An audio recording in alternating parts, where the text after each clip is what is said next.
Today we continue discussing section 4.3. We have discussed three important concepts in this section. First one is Noetherian ring.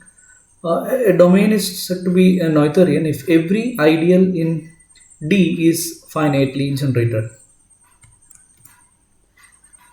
The next property was ascending chain condition. Ascending chain condition means for a given ascending chain of ideals I naught, I1 contained in I2, contained in etc., In contained in etc.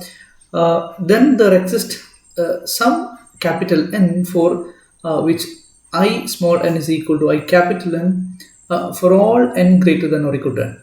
That means every ascending chain stops. That means that is what we called ascending chain condition. The third concept was this maximal condition. Maximal condition states that every non-empty set of ideals of D has a maximal element. That is, an element which is not properly contained in every other element. That is what we called maximal element. Okay, so every non-empty set of ideals. This is a collection of ideals. That collection should contain at least one ideal. Then that collection has a at least one maximal element. Okay, maximal element we mean that element is properly contained in any other element. Okay, that is the meaning of maximal element. That maximal element need not contains all the other elements. That's the point we should remember. Now we can prove proposition 4.5. This states that the following conditions are equivalent for an integral domain. First condition is D is Noetherian. Second condition is D satisfies the ascending chain condition. And third one is D satisfies the maximal condition. So we will prove this proposition by proving A implies B, B implies C, and C implies A. In order to prove A implies B, we assume A, that is D is Noetherian. That means every ideal is, definition of this is every ideal is finitely generated. This is the definition of Noetherian ring or Noetherian domain. Then now we will prove that every ascending chain stops. That means once we consider an ascending chain, this 4.1 is the ascending chain, that is I1 contained in I2, contained in etc., contained in In, contained in etc. This is what we called ascending chain. That is the assumption of 4. That is the equation 4.1. Now we have to show that there exists a capital N such that this I small n is equal to capital I capital N for all small n equal to greater than or equal to that n. For that we consider I is the union of all these ideals. We know that I1, since I1 is contained in I2, then I1 union I2 is I2 itself. Here, now we consider all the union of these ideals and denote that as I. We can easily prove that this capital I or this union of these ideals is again an ideal. That is a trivial thing. So you can prove it later as an exercise.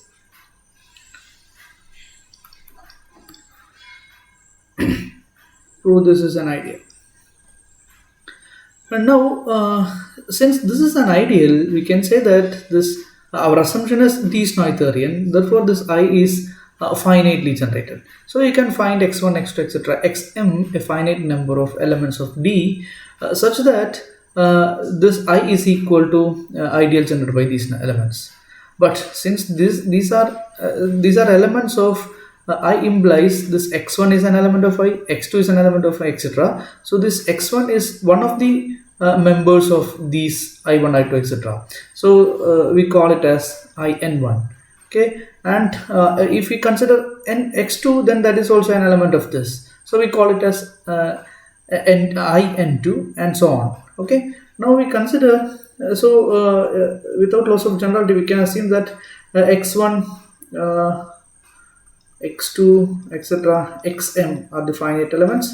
Then corresponding ideals are xn1, in1, in2, etc., in m. But if we consider capital N is equal to the maximum of n1, n2, etc., nm, we can say that this in1 contained in I capital N, or I contained in I capital N for all I is equal to 1, 2, 3, etc. m. So this shows that we know that if this xn1, x1, x2, etc. xn is the generators of I. So once this in contains these ideals, we can say that each xi is an element of this. So each xi is an element of in, this particular in. So this in must be this I. Clear? So if you consider any in, we know that in plus 1 is always contained in in, always contains this in.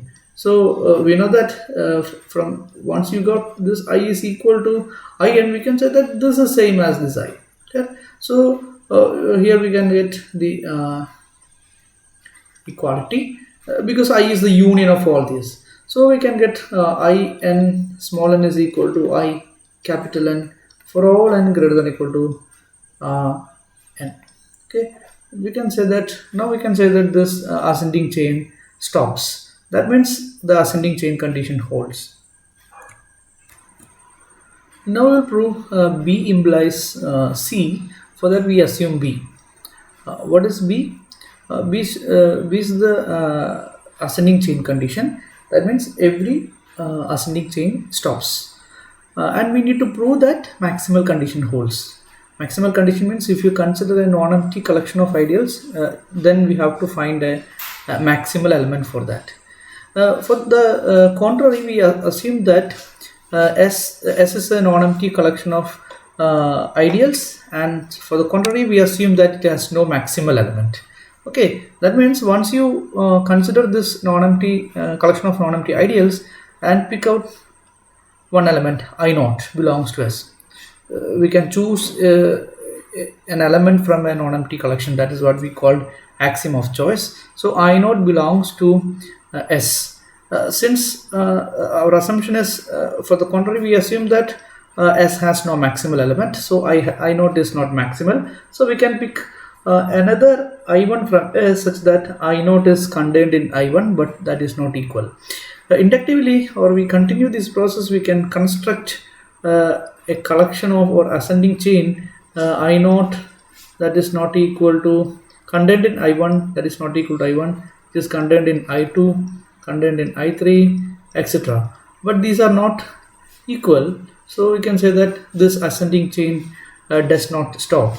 That means ascending chain condition does not hold.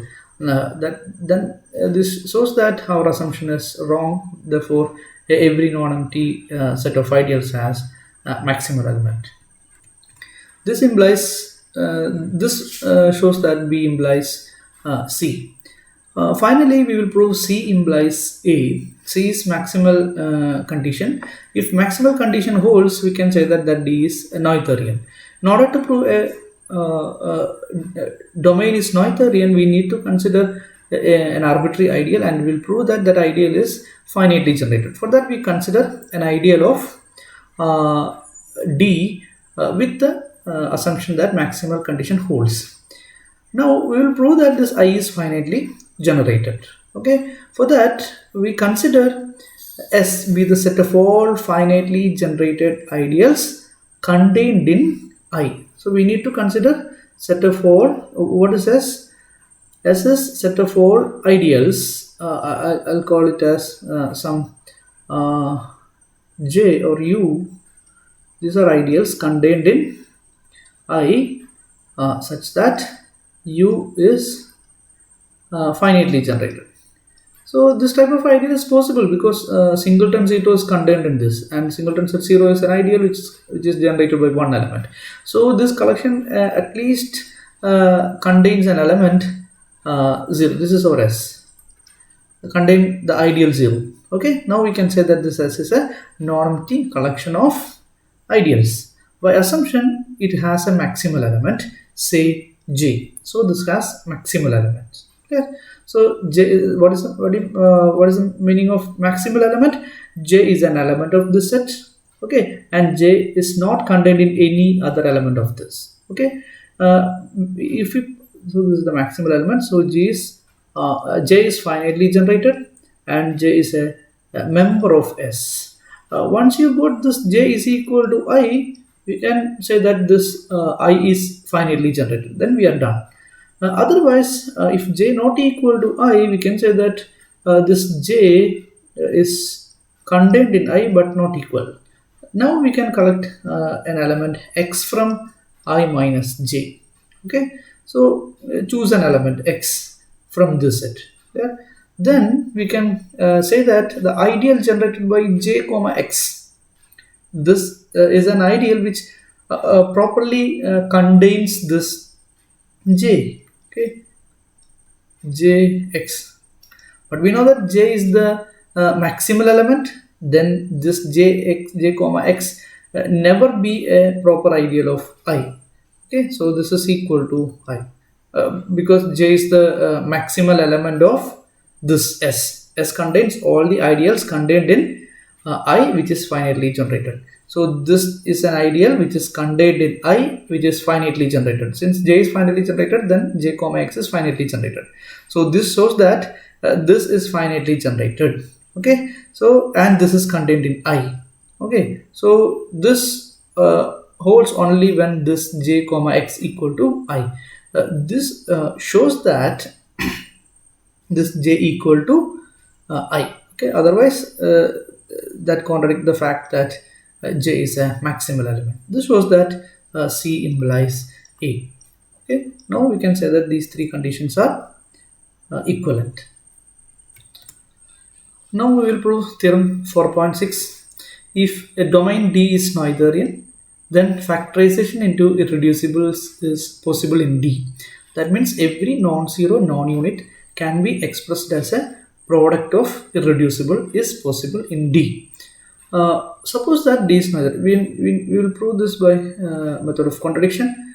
Suppose that D is Noetherian, but we assume that there exists a non-zero non-unit which cannot be expressed as a product of finite number of irreducibles. That means there exists at least one X which does not have this factorization. Clear? Now we will consider set of all X belongs to D with this property. That is X cannot be, obviously X is non-zero non-unit of D which cannot be expressed as product of finite number of irreducibles. Okay, so we can say that this collection is non-empty. Okay, this collection is non-empty because our assumption is suppose there exists at least one such element. Then you consider set of all ideal of X contained in D with this X belongs to this set. I call this set as some indexed set, say K, and X belongs to K. So consider set of all X belongs to D. X is a non-zero non-unit and that cannot be expressed as a product of finite number of irreducibles. Then consider ideals of all such elements, ideal generated by those elements. Okay? So this collection is always I call this collection as S, and it is non-empty. So we can say that this is a non-empty collection of ideals. Yeah. Our assumption is D is Noetherian, and we have already proved that there are other two equivalent conditions for being Noetherian. That is maximum. One of those conditions is maximal condition. So if you assume the maximal condition here, we can say that there exists a maximal element. Okay, so I take the corresponding maximal element. This is maximal element of S. That means this if you have any ideal which properly contains this, we can say that that is not element of this collection. That means that element, that generator of that ideal can be expressed as a product of irreducibles. Okay, so we know that this x is, since this is a maximal element of S, we can say that x is not an irreducible, because if x is an irreducible, then x would be factored into irreducibles. So this x is not a irreducible means x can be written as some y into z. Both are non-units. Okay, these are non-units. Then we can say that ideal generated by y contains this ideal generated by x. Okay, because x is a multiple of y, so x belongs to this ideal, so the ideal generated by x is always contained in this. Okay, now we can say that this ideal generated by y not equal to ideal generated by x. Whenever this happens, we can say that x and y are associate. Okay, x and y are associate. So this shows that this z is a unit. X and y are associate means z is a unit. Z is a our assumption is this is a proper factorization, so z is not a unit. Therefore, this never happens. That means this y is an ideal which properly contains this ideal x, which is maximal of S. Similarly, you can prove that this ideal properly contains x. So we have using the maximality of this x, we can say that these two ideals are not elements of this S. That means this y and z are not element of this set. Okay, that means this x and y and z can be expressed as a product of a finite number of irreducibles. Yeah. So we can say that of course this y and z are non-unit and non-zero, because that contradicts the if these are a zero element, then this contradicts the fact that this x is a zero element. So now we have this y can be expressed as a product of finite number of irreducibles, and z can be written as a product of finite number of irreducibles. But what is yz? Yz is a product of these irreducibles, pr, q1, etc., qs. So yz is nothing but x. So this shows that x can be expressed as a product of a finite number of irreducibles. Okay, this is a contradiction. Okay, because our assumption is this x is the maximal, x comes from this set, so x cannot be written as. So this is a contradiction. So our assumption that there exists at least one such element x existed, that is wrong. Okay, so we can say that there is no such element. That means every element, every non-zero non-unit of D can be expressed as a product of finite number of irreducibles. So factorization into irreducible is possible in D. So for every Noetherian ring, we can use this factorization. Every non-zero non-unit can be expressed as a product of a finite number of irreducibles. Next, we will prove that a ring of integers of every number field is Noetherian. That means in every ring of integers, we can use this factorization, or every element, every non-zero non-unit of a ring of integers means ring of algebraic integers of a number field can be expressed as a product of distinct finite number of irreducibles.